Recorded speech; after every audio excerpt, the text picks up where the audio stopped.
Hello, my name's Jasper Bruce Wright, you're watching Buckle Up, and welcome to this 5 things I love and hate about my car.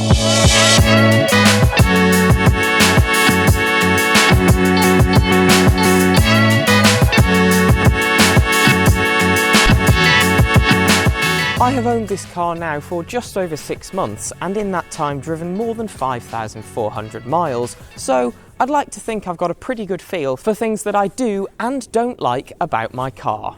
I'm actually going to start with the first thing I hate, and that's not even something that I just hate, it's something that I genuinely miss in comparison with my previous car, and for that I need to get inside.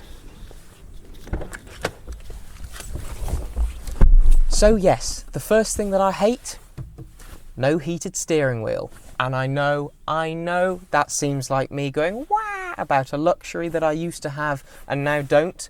Those of you who've never had a heated steering wheel don't know what you're missing. Those of you who have got one, you'll know what I mean. This car, bit chilly when I'm driving to work on a cold morning. My previous car had a heated steering wheel, and honestly, you don't really appreciate it until you don't have one anymore. I do genuinely miss it, and annoyingly, Audi didn't really seem to offer them on this model of TT. While I am in the cabin though, I can tell you about the first thing that I do like, which is the seating position and the cabin. And that is because in this you sit so low, it's really comfy, you feel really nice and cocooned by the car, you've got a good view of the road ahead, you do feel quite sporty, and I just really love the design and layout of the cabin that surrounds me. It really is, to use a motoring cliche, a very nice place to be. The dark materials chosen combined with these really comfy seats do make it a really enjoyable place to spend your time. Now on that note, to get all negative Nancy again, I must say the second thing that I don't like is the interior trim. And that's because even with this car only being about 8 years old at this point, it is starting to show a few signs of wear. And the most annoying one of them is the heated seat controllers. And this seems to be a somewhat common issue from what I've discovered online, but the buttons that actually sit in the center of these, which illuminate, they have little plastic tabs that hold them in, clip them into place. And over time, those tabs seem to snap. So one day when I put my foot down and accelerated quickly out of a junction, my driver's side heated seat control just kind of flew out, landed in the footwell somewhere.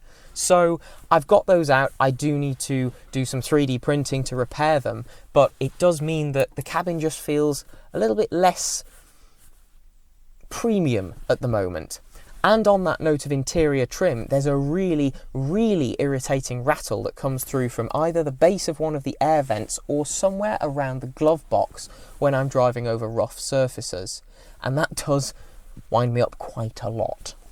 Life is about its ups and downs, however, so after that, let's talk about the next thing that I do really like: styling. I love how this car looks. I think even now it looks modern, it looks sharp, it looks purposeful, and it looks sporty. I love the styling at the front with these headlights. I love the creases you have all over the body.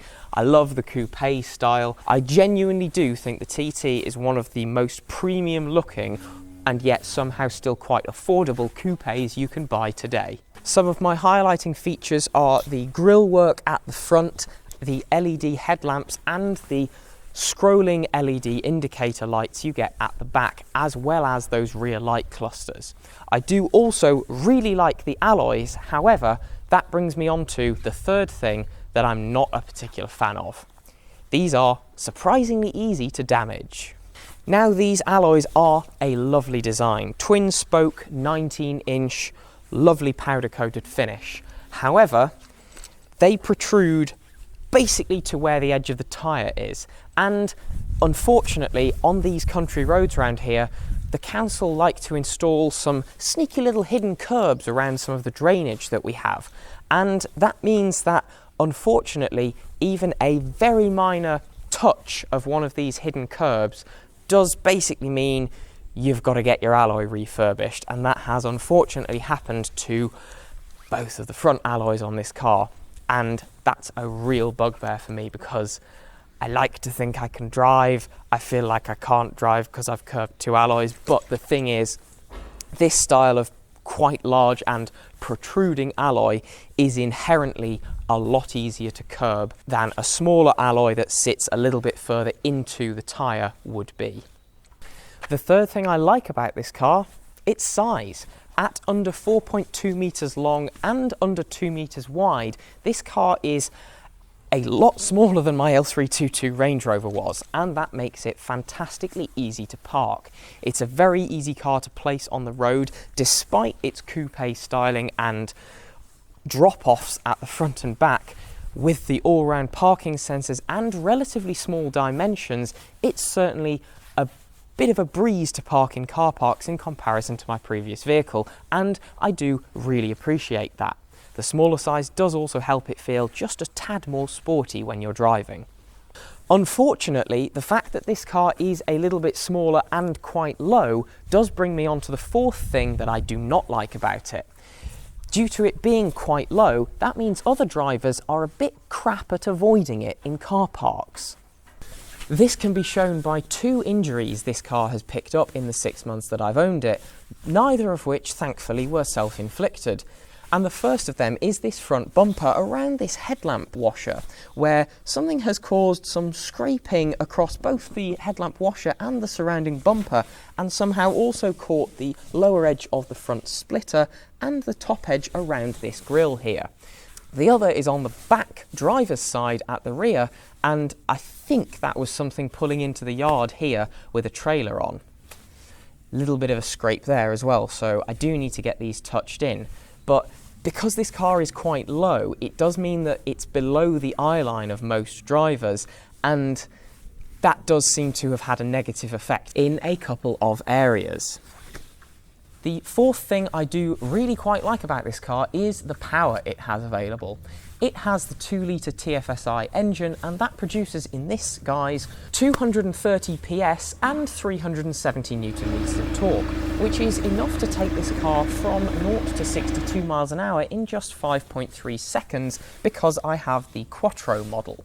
Now, this is a really healthy amount of power, and to be honest, given this car weighs less than 1.35 tonnes, it certainly gets a shift on. Realistically, as a good blend of power, performance and economy, I think this is the sweet spot in the range because it's not as thirsty as the 310 PS TTS, and obviously I'm discounting the 5-cylinder TTRS at this point on economy's sake, and it offers you a bit more poke than the 1.8 litre TFSI engine does, which is around 180 PS.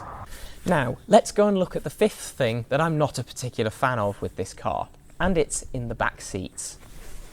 When I say it's in the back seats, it kind of is the back seats, and that's because, as Audi tell you on a sticker on the door card, anyone over the height of 1.45 metres, which I and most people who are older than the age of 12 are, you don't really fit back here.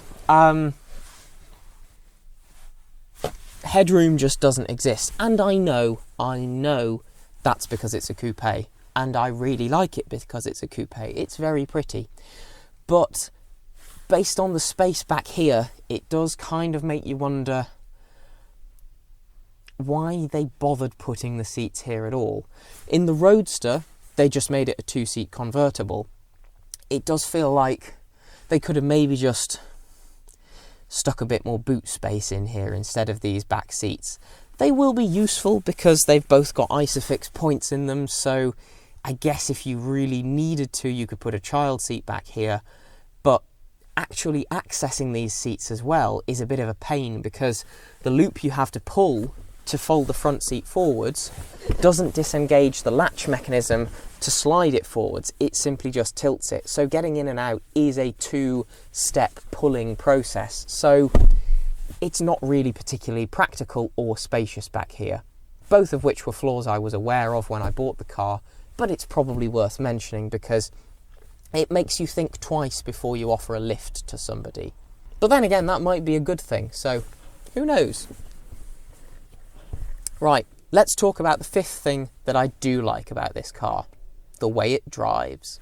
It has sharp, firm suspension, it has quite a wide track, you sit low, and all of these things combine with surprisingly direct steering and good control inputs to mean that actually this feels pretty rewarding and sporty to drive, especially for something that sits on VAG's MQB platform, which in other guises doesn't necessarily offer you a tremendous amount of feel as a driver, but certainly the TT does. The way the TT handled genuinely surprised me the first time I drove one of this generation, and that was really what sold it to me. Throw in the excellent Haldex-based Quattro all-wheel drive system, and this car offers a surprising amount of grip, even on mid-range tyres, and that offers a really good sense of reassurance to you as a driver, but it also means that you feel very able to put all of that power down and keep yourself safe, planted, and enjoying the corners you're taking. So, all in all, this driving experience is really good. So yeah, that's my TT.